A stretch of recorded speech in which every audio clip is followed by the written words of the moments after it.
All right. What are your thoughts on the US catching up to other countries regarding blockchain innovation?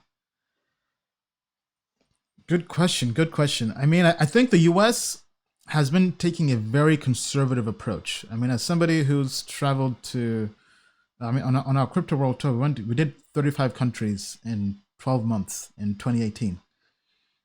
And I've been to lots of crypto events all over the world. America has been very, very conservative. I think it's both good and bad. I mean, because obviously we saw what happened with ICO scams and crypto scams. So they've always been trying to protect the American investor. However, they're now hampering innovation. And I think even the regulators see that themselves. That's why Hester Pierce, the SEC commissioner, uh, put out a safe harbor proposal, right? Basically saying that they realize that they have to figure out a way to regulate and give guidance to startups while not hampering innovation. So I think they definitely recognize that themselves. My take is I think change is coming. Change is slow, but I think change is coming. And I think when the SEC down the road officially comes up with a framework to guide entrepreneurs and projects and developers and anybody who wants to partake and be part of cryptocurrency and this ecosystem, once they give us like a blueprint that says, okay, this is how to do it in a legal fashion, I mean, to the moon and beyond. I mean, to the moon and beyond. But I think it's going to take a while. I just listened to a podcast. Once again, it was on by Laura Shin on Unchained, because she has two podcasts, but she had one with Hester Pierce on there. And they said it takes a while because typically a typical process takes 60 to 90 days to get public comments. Then they go back and they make changes. Now her position will be, or I guess her term will be finished this year. It's for 4 years, but until somebody else has been named as a replacement, she'll kind of be in limbo. So my take is it could take 2 more years until we really see any form of guidance or change with a or issuance of a framework. I mean, but to the SEC's credit, they have been putting out proposals for public comment. So they have proposed changing the investor accreditation laws. So meaning that not just rich people can invest, but people who are qualified, like people who maybe take the Series 65 exam and pass, which is something I've done, right? Or maybe, so all these proposals they've been putting out there are good. And recently the SEC also issued out a second proposal wanting to get more guidance on how to really regulate this space. Well, not the space, but investing and capital formation. So about changing laws or changing how much you can raise for a Reg CF, a Reg A plus. So I think the SEC, at least from what I've been reading, they are making change. They are trying to change the laws, right? Because they realize they are getting left behind. People are going overseas to participate in crypto and its ecosystem, and they can't have that happening. Otherwise, they'll be out of business.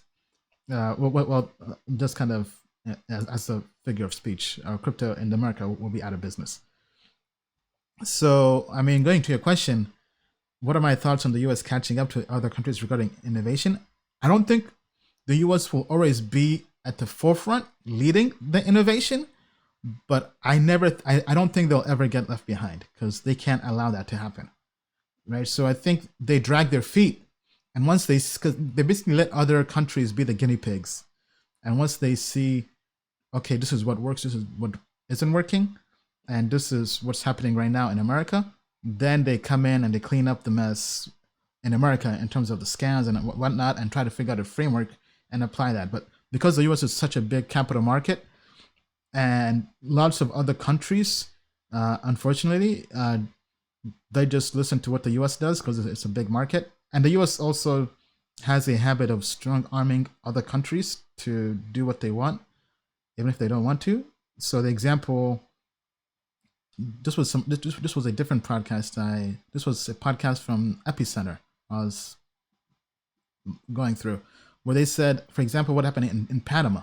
Panama was one of the last countries out there really that allowed you to own bear share instruments, which is basically, so bear share means that you own a piece of paper, and just by having physical possession of that paper, you own those shares. So if I hand you a share that says, okay, you own 1% of Token Metrics, for example. This is just an example. And I give you that paper, you now physically own those shares. So you can just pass those shares around, and anybody who has those shares owns them. Well, this wasn't so good when it comes to taxes, because this was used a lot in Panama for tax evasion. So the U.S. didn't like this a lot. So in a way, they've pressured governments to stop, because bear shares are not legal anymore in America. I believe the last state to have it might have been Wyoming. I think in like 2007, I believe, something like that. But in America, they've been banned because talking about tax evasion heaven. So when the U.S. sees other small countries like, let's say, the Cayman Islands, well, not just the U.S., but even the European Union. Like recently, I know they've labeled particular countries as tax havens, or putting them on a blacklist and making it tough for them to do business globally. So you have the EU and the US. They can dictate terms globally. They can add economic sanctions. I mean, they do this all the time with Iran, North Korea, right?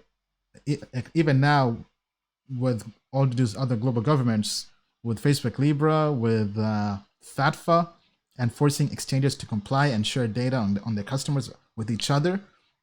So all these, this isn't really a US thing. It's more like large developed countries can strong arm and force small countries to comply. So, I mean, but long story short, back to your question, I don't think the US will ever get left behind, but I don't think they'll be at the forefront of innovation, because their job is, as being a large capital market, is to take a steady wait and see approach and not do anything that's still experimental while it's in its infancy.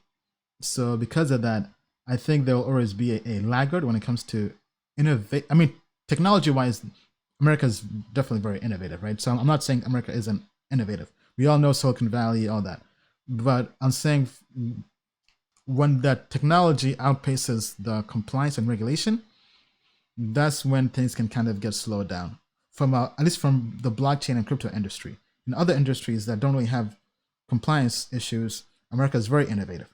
But in something like this, like finance and cryptocurrency, you have the SEC, the CFTC, the IRS, all these different governmental bodies and agencies that are trying to put their hand and slow down the innovation. But I don't think things will ever be, I mean, I don't think America will allow itself to get left behind, because they're smart enough to realize that they eventually have to catch up, and they can't get too far ahead. Too far behind. Otherwise, they'll never be able to catch up. But yeah, I mean, that's my take on it. Curious to see what you guys think. Let me know in the comments below.